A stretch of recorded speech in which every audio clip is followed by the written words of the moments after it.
नमस्कार, मैं doctor Narendra Kumar, drawing and painting से। इससे पूर्व अभी चर्चा कर रहे थे हम लोग बीए पार्ट फर्स्ट चित्रकला के पेपर ललित कला के विषय के बारे में। इससे पूर्व हम चर्चा कर रहे थे जैसे कला और मनोविज्ञान, आर्ट एंड साइकोलॉजी। तो इसका जैसे हम 2-3 बार इसके उस पर चर्चा कर चुके। कला, इसके मनोविज्ञान की क्या परिभाषा रही है, कला और मनोविज्ञान में क्या समानता रही है, साथ ही मर और मस्तिष्क का क्या अनुभव रहा है, ये सब चीज़ें हम इसकी क्या परिभाषा, क्या समानताएं, इसके जैसे आत्मविकास, व्यक्तित्व विकास, सामाजिक विकास, इन सब पे हम चर्चा कर चुके हैं।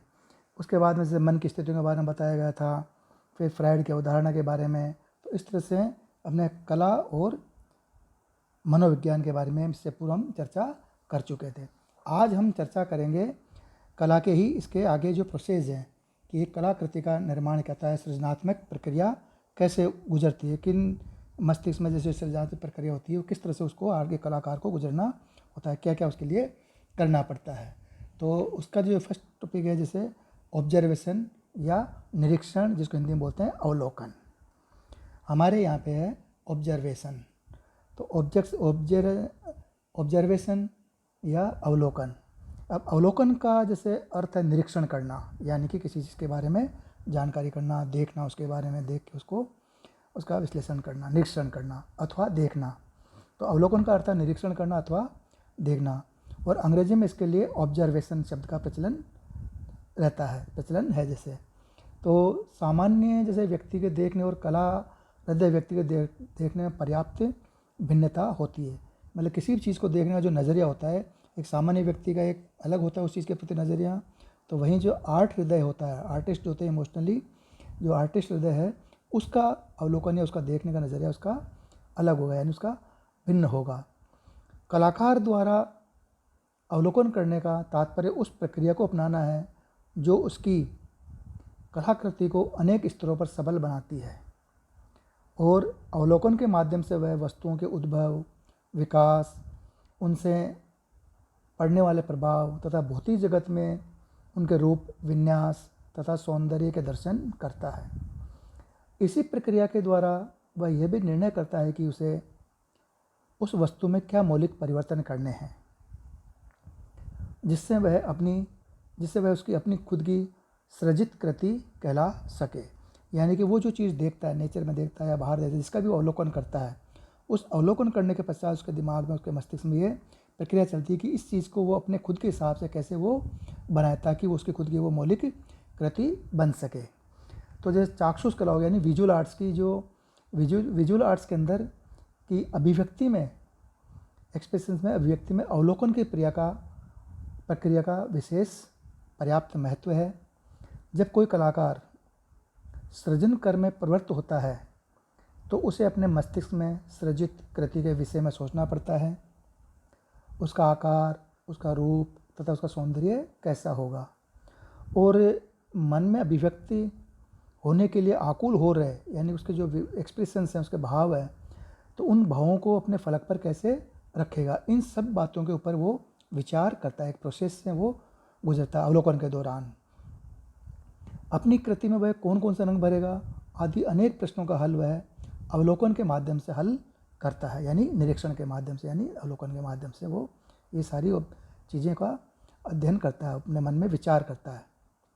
मनुष्य का एक स्वाभाविक गुण है कि वह उस देखी या सुनी हुई अनेक बातों का प्रभाव गहरा होता है, और एक सृजनशील कलाकार अवलोकन के जरिए उन सब बातों को अपने दिलो दिमाग में बसा लेता है, जिनका उपयोग उसे कभी अपने सृजन, अपनी रचना में करना होता है। यानी कि मनुष्य का स्वाभाविक गुण है कि वह जो कोई चीज़ को देखता है, सुनता है, तो उन बातों का उसके दिमाग पर, मस्तिष्क पर, उस पर गहरा प्रभाव पड़ता है। और एक जो सृजनशील कलाकार अवलोकन के जरिए उन सब बातों को अपने दिलो दिमाग में बैठा लेता है, जिनका उपयोग उसे कभी अपने सृजन, अपनी रचना में करना होता है। अवलोकन के लिए उसे अपनी स्मृति को तीव्र रखना पड़ता है। अब अनेक विद्वानों ने यह स्वीकार किया है कि कल्पना के बिना रचना संभव नहीं होती है, किंतु यह भी सत्य है कि अवलोकन के बिना भी कल्पना का विस्तार नहीं होता है। वस्तुतः कल्पना के बाद ही अंकन प्रारंभ होता है। अतः अवलोकन के महत्व को भुलाया नहीं जा सकता। तो यहाँ पे दोनों ही महत्व, दोनों का महत्व, कल्पना का भी महत्व तो उसना अवलोकन का भी महत्व है। बिना अवलोकन के भी वो कार्य नहीं कर सकता। अब इस अवलोकन के अंदर जैसे मान लो प्रकृति की क्या भूमिका रहती है, इसके अंदर प्रकृति का क्या योगदान रहता है। तो अवलोकन की प्रक्रिया में प्रकृति की भूमिका विशेष रूप से विचारणीय है, क्योंकि एक कलाकार जो अभिव्यक्ति करता है उसमें अधिकांश तत्व प्रकृति के ही होते हैं, जिनमें आकाश, नदी, पहाड़, पेड़, सागर, झरने, फूल, पत्ते, पशु पक्षी, पुरुष, सभी का संबंध प्रकृति से है। और जो शेष अभिव्यक्ति है उसका संबंध पुरुष प्रकृति से है।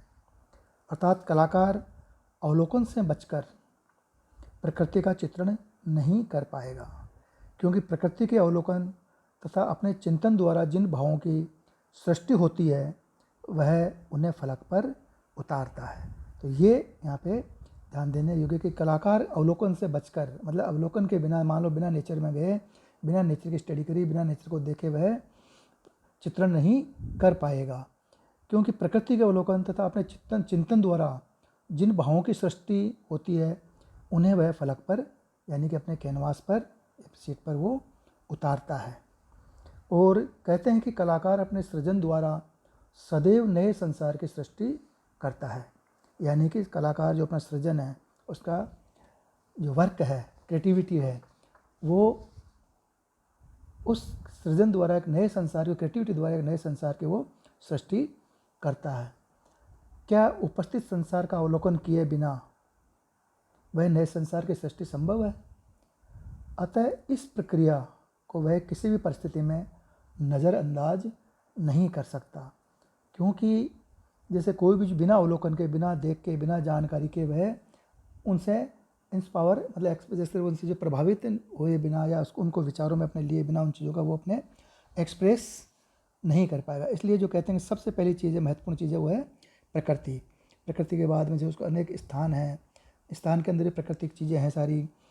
उसके अलावा कुछ जैसे ऐतिहासिक स्थान है, मंदिर है, मूर्तियाँ हैं, धार्मिक स्थल हैं। तो उन सब चीज़ों को जब अवलोकन करता है तो उन अवलोकन से वो प्रभावित होता है, मन मस्तिष्क में उनका वो विश्लेषण करता है, फिर अपने फलक यानी अपने कैनवास के आधार पे, साइज़ के आधार पे उन चीज़ों को, कलर्स के आधार पे के द्वारा उन चीज़ों को वो अपने एक्सप्रेस कर पाता है।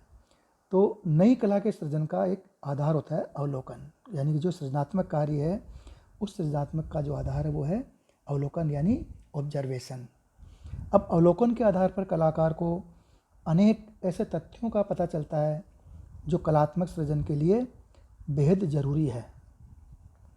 श्रेष्ठ कला परंपरा का अवलोकन किए बिना, यानी कि जो श्रेष्ठ कला है, यानी कि प्राचीन जैसे मंदिर है और मूर्तियाँ हैं, कोई ऐसे स्थान है, बड़े फेमस जो प्राचीन आर्टिस्ट हैं उनकी पेंटिंग्स है, तो नई कला शैली के जैसे श्रेष्ठ कला परंपरा का अवलोकन किए बिना वह नई कला या नई परंपरा का सूत्रपात नहीं कर सकता है। नई कला शैली के विकास के लिए अवलोकन आवश्यक है।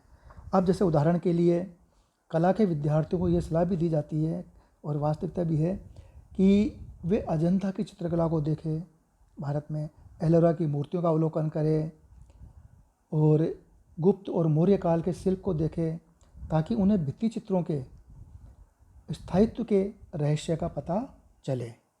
प्राचीन कलाकारों की कला शैली को और रेखा कौशल का ज्ञान हो, मूर्ति कला के सूक्ष्म तत्वों की जानकारी हो, ताकि वह यह तय कर सके कि अपनी निजी मौलिक कला शैली के विकास में उन्हें क्या करना है। तो एक कला जो भी कुछ कला सृजन है, कोई भी कलाकार, एक आर्टिस्ट है, कोई कला का सृजन करता है, तो अवलोकन के बिना, अवलोकन का उसके दिमाग में उसके लिए कितना महत्व है, उसके क्रिएटिविटी के लिए, उसके सृजनात्मक कार्य के लिए अवलोकन का विशेष महत्व है। क्योंकि अवलोकन के आधार पर कलाकार को अनेक ऐसे तथ्यों का पता चलता है जो कलात्मक सृजन के लिए बेहद जरूरी है। जैसे श्रेष्ठ कला परंपरा का अवलोकन किए बिना वह नई कला परंपरा का सूत्रपात नहीं कर सकता, क्योंकि जैसे नई कला से लेकर विकास के लिए अवलोकन आवश्यक है। जैसे उदाहरण के लिए बताया ना कि अजंता की चित्रकला को देखना, एलोरा कि मूर्तियों का अवलोकन करें, गुप्त और मौर्य काल के शिल्प को देखें, ताकि उन्हें भित्ति चित्रों के स्थायित्व के रहस्य का पता चल सके कि उनमें क्या टेक्निक यूज हुई है, उनके क्या सब्जेक्ट हैं, उनके क्या कलर्स हैं। उन सब चीज़ों का टेक्निक्स का यूज देखने के बाद में वो अपने हिसाब से उन चीज़ों का अवलोकन करके, मंथन करके फिर अपना कार्य वो, अपनी क्रिएटिविटी वो करता है। तो इस प्रकार से भित्ति चित्रों के स्थायित्व का रहस्य पता चल सके। प्राचीन कलाकार जो आर्टिस्ट हैं, प्राचीन जो परंपरागत बड़े फेमस आर्टिस्ट रहे हैं, उन कलाकारों की कला शैली को देखे, रेखा कौशल का ज्ञान हो, मूर्ति कला के सूक्ष्म तत्वों की जानकारी हो, ताकि वे ये तय कर सके कि अपनी निजी मौलिक कला शैली के विकास के लिए उन्हें क्या करना है। और अवलोकन की प्रक्रिया सदैव नेत्रों के माध्यम से संपन्न होती है। ये विशेष रूप से यहाँ पे ध्यान देने योग्य चीज़ है, क्योंकि अवलोकन, जो भी अवलोकन हम देखते हैं वो किसके द्वारा, उसके लिए महत्वपूर्ण इंद्रिय क्या होती है, हमारे नेत्र। तो ये चीज़ें हमारे नेत्र यानी आँखों के माध्यम से संपन्न होती है अवलोकन। उसके लिए सूक्ष्म कला दृष्टि का विकास करना जरूरी होता है। और नेत्र अवलोकन और एप्रिसिएशन, प्रशंसा दोनों के लिए आवश्यक है कि कला में उनका स्थान अन्य इंद्रियों की तुलना में अधिक महत्व का होता है।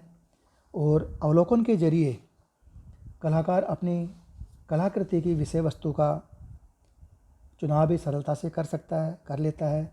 और वह ये ज्ञात कर सकता है कि वह किसी ऐसी कला की पुनर्सृष्टि न करे जिसे पहले ही सृजित किया जा चुका हो। अब जैसे आगे है रूप निर्माण और सौंदर्य दृष्टि। तो अवलोकन का एक आगे पार्ट है कि जैसे रूप निर्माण तथा सौंदर्य सृष्टि के लिए भी अवलोकन बेहद जरूरी है। और अवलोकन के द्वारा हम अपने अंदर उस दृष्टि का विकास करते हैं जिसके माध्यम से हमें यह ज्ञात होता है कि सुंदर क्या है और असुंदर क्या है। कोई भी कलाकार वस्तुओं के इस भेद को जाने बिना सौंदर्यमयी कला कृति का निर्माण नहीं कर सकता है। और अवलोकन के द्वारा यानी ऑब्जर्वेशन के द्वारा वह कला के इस मर्म तक आसानी से पहुंच सकता है। और कला के क्षेत्र में अवलोकन हमें चिंतन, मनन और विचारों के आदान प्रदान में सहायता करता है। और इसी के द्वारा भावों को साकार किया जाना संभव होता है। अवलोकन से भले ही बुरे की पहचान होती है, उसे निर्णायक शक्ति का विकास होता है। और अवलोकन व्यक्ति के मानस में एक विशिष्ट शक्ति के रूप में उपस्थित होता है। यह शक्ति किसी में कम और किसी में अधिक होती है। सूक्ष्मता से अवलोकन करने वाला व्यक्ति कला तथा साहित्य क्षेत्र में विशेष सफल होता है। और कलाकारों तथा लेखकों की अभिव्यक्ति में अवलोकन से विशेष निखार आता है। और कला के क्षेत्र में अवलोकन की महत्ता को प्रत्येक युग में स्वीकार किया गया है। और सृजन की प्रेरणा और अभिव्यक्ति की दक्षता दोनों के लिए अवलोकन आवश्यक है। यानी कि बिना अवलोकन के लिए, अवलोकन के क्षेत्र, कला के क्षेत्र में अवलोकन या निरीक्षण, ऑब्जर्वेशन के बिना अवलोकन की महत्ता को प्रत्येक युग में स्वीकार किया गया है। और सृजन की प्रेरणा और अभिव्यक्ति की दक्षता यानी कि जो क्रिएटिविटी है, और सृजन की प्रेरणा और अभिव्यक्ति यानी एक्सप्रेशंस की दक्षता दोनों के लिए अवलोकन करना आवश्यक है। धन्यवाद। तो ये आज का रहा जो सृजनात्मक प्रक्रिया का जो है निरीक्षण यानी कि ऑब्जर्वेशन या अवलोकन। अब इससे अगला जो टॉपिक है वह है प्रत्यक्षीकरण यानी परसेप्शन। इस पे हम आगे चर्चा करेंगे। धन्यवाद।